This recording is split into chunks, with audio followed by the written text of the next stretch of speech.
परेश रावल जी इस वक्त मेरे साथ मौजूद हैं और इंटरव्यूज की अगर बात करें तो बहुत कम इंटरव्यूज देते हैं, लेकिन जब बात करते हैं मजा आ जाता है उनसे बात करके। मुझे बहुत बहुत स्वागत है आपका परेश जी इंडिया टीवी पर। Thank you. परेश जी, जब बात आती है आपकी उन फिल्मों की जो घर पे अगर बैठे हों तो बार बार देखने का जी चाहता है, तो ऐसे में हंगामा इज वन ऑफ देम। और अगर उसका सीक्वल आ रहा है, प्रियदर्शन की फिल्म है, आप हो इसमें, काफी हो जाता है हमारे लिए। आगे के जो स्टारकास्ट ऐड हुए हैं वो भी बड़े इंटरेस्टिंग है। आपसे शुरुआत करती हूँ, आपके पास जब ये फिल्म आई आपका क्या पहला जो है प्रतिक्रिया जो है वो क्या थी? मुझे बड़ा अच्छा लगा कि क्योंकि हंगामा अब आज आ रही है कि 19 साल के 19 बाद साल आ रही है। यस जी। मुझे यही था कि ये इस फिल्म की क्यों सेकंड पार्ट बना नहीं था अब तक, क्योंकि clean family entertainer with beautiful characterisation, beautiful माहौल जो था उसका, और कहानी, उसी कहानी के अंदर भी एक पार्ट 2 छिपा हुआ था, तो वो क्यों नहीं बना, तो उसका भी मुझे ताज्जुब था। खैर, अब जब बनने जा रही थी तो प्रियन जी भी एक अरसे के बाद आ रहे थे और स्टारकास्ट भी चेंज हो गई थी, थोड़ा बहुत तो स्टोरी का हुलिया भी चेंज किया गया था।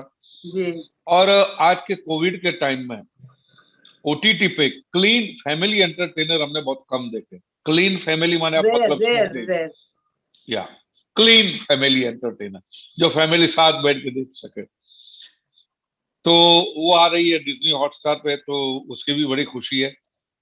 और शिल्पा जी हैं इसके अंदर, आशुतोष राणा जी, राजपाल जी, मनोज जोशी जी। तो बड़ा मजा आया था शूटिंग करने का। और अब जब जब प्रियन जी के साथ शूटिंग करते हैं तो एक हंसते खेलते काम पूरा हो जाता है, आपको पता भी नहीं चलता। वो 20 दिन लगता का है शेड्यूल है, सिनेमा 25 देखते ही दिन का लगता है। शेड्यूल, या because Priyan ji very clear, lot of clarity कि मुझे क्या करना है, क्या नहीं करना है, कितना करना है। और एक उनकी फिल्मों में जो एक सेंस ऑफ प्रपोर्शन रहता है, वो बड़ा जो की है उनकी फिल्मों की, कि इतना ही करेंगे, उससे ज्यादा नहीं करेंगे, तो शूटिंग भी उसी तरह होती है। और और जो ये अच्छे ताना प्रोड्यूसर। जो बुनते हैं वो मुझे, मतलब इतने सारे कैरेक्टर्स को वो इतने अच्छी तरीके से बुनते हैं। Yes yes yes. हमें लगता ही नहीं है कि ऐसा कितने सारे होगा। ट्रैक लेके चलते हैं वो। बिल्कुल बिल्कुल, या इतने ट्रैक्स खुला रखना। मतलब हम या अभी पिछले हफ्ते ही दे दनादन देख रहे थे और हम लोग हंस हंस के, मतलब कितनी बार देख चुके हैं और हम मतलब हंसे जा रहे, पूरा या परिवार हंस रहा है पेट पकड़कर। तो या ये या ये खूबसूरती है आप लोगों की इन फिल्मों की। परेशी, आपकी बीवी तो इस टाइम बहुत ज्यादा खूबसूरत है, हॉट है, संभालना मुश्किल है। तो इनफैक्ट सबके लिए शिल्पा शेट्टी इज लाइक और आपके एक्सप्रेशंस मुझे प्रोमो में इतने क्यूट से लगे हैं। वो जद्दोजहद जो चल रहा था, मुझे थोड़ा सा एक्सपीरियंस बताइए ना, क्योंकि जब शूट कर रहे होंगे तब भी बहुत मजा आ रहा होगा। मैं I was really pleasantly shocked and surprised the way Shilpa ji has maintained herself. Seriously. उनके साथ मैंने काम किया था 2002 2003 में, ऑलमोस्ट 18 इयर्स अगो। तो इस तरह अपने आप को संभालना प्रेगनेंसी के बाद में, शादी के बाद में, and she is looking more stunning, more beautiful than before. And she is a joy to work with on set. कोई खटपट नहीं, कोई टेंट्रम्स नहीं। She is mixing and mingling with everybody and free of any hassles, जी and very spontaneous artist, very spontaneous artist. तो एक chemistry अच्छी बनी थी, मजा आता था। जी। और she is very carrying also. And बस ये खत्म हो गई मसट को, तो इवन इंस्पाइट ऑफ कोविड होते हुए भी हमको पता नहीं चला। जी। और आप सबको एक्सरसाइज वगैरह में लगाया, ऐसा करना चाहिए, वो हाँ आजकल हाँ जिन हाँ हाँ। फॉर्म में वो है। अरे मुझे, हाँ हाँ, मुझे कुछ आयुर्वेदिक चाय भी पिलाती, देखो उन दिनों मेरा गला बहुत खराब हो गया था, तो ये चाय पीजिए, ये कीजिए। She sent some things also at my place, कुछ लड्डू आयुर्वेद के सब भेजो। Very caring, she is a very caring person. Lovely. Raj और Kundra ji is very lucky. एक नया जनरेशन भी साथ में आ गया है, मिजान सामने आ यस गया है। Yes yes. ऑलमोस्ट आपका बेटा भी इस टाइम, इस वक्त या या फिल्मों का रुख कर चुके हैं। तो या नए नए जनरेशन को देखकर आपकी क्या राय होती है परेश जी? आपने तो इतना लंबा वक्त देखा है इंडस्ट्री में। देखिए, ये जो नया जनरेशन है, तो बिल्कुल करियर ओरिएंटेड है, फोकस है, हार्ड वर्किंग है। एंड उनको सब अपने काम से मतलब है, कोई फालतू का हैंकी पैंकी उनका कुछ है ही नहीं। वेरी और प्रोफेशनल। उन वेरी प्रॉफिट, उनसे दो चीजें आपको सीखने को मिलती है।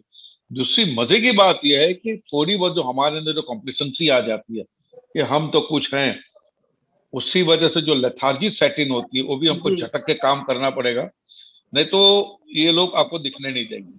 जी और इनके साथ होते हुए अगर आपका काम अच्छा होता है तो ये उनके प्लस पॉइंट है। नहीं तो थोड़ा बहुत क्या हो जाता है, इतने सालों से काम कर रहे हैं तो थोड़ी थकान भी आ जाती है, थोड़ी जी जी। Taken it for granted attitude भी आ जाती है, वो सब दूर हो जाती है ऐसे लोगों के साथ आप एक काम एक करते एनर्जी मिल जाता है, एक अलग हैं। एनर्जी एंड मिल जाती है।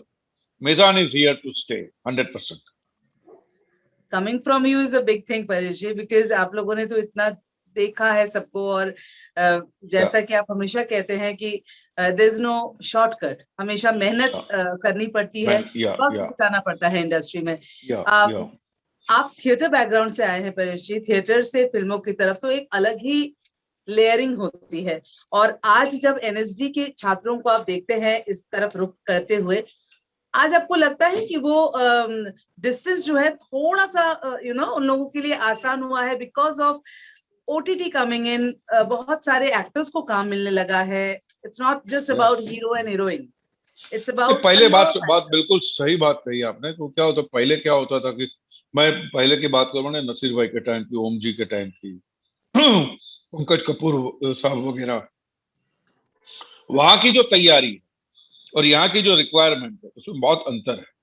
तो कोई भी आएगा वो फफल जाएगा, अगर यार मैं सीख के ये आया हूँ, यहाँ पे करना ये पड़ रहा है, थोड़ा सा यहाँ पे करप्टेड तरीका था काम करने का वगैरह, जो बिल्कुल अभी धीरे धीरे कम हो रहा है क्योंकि ओटीटी की डिमांड अलग।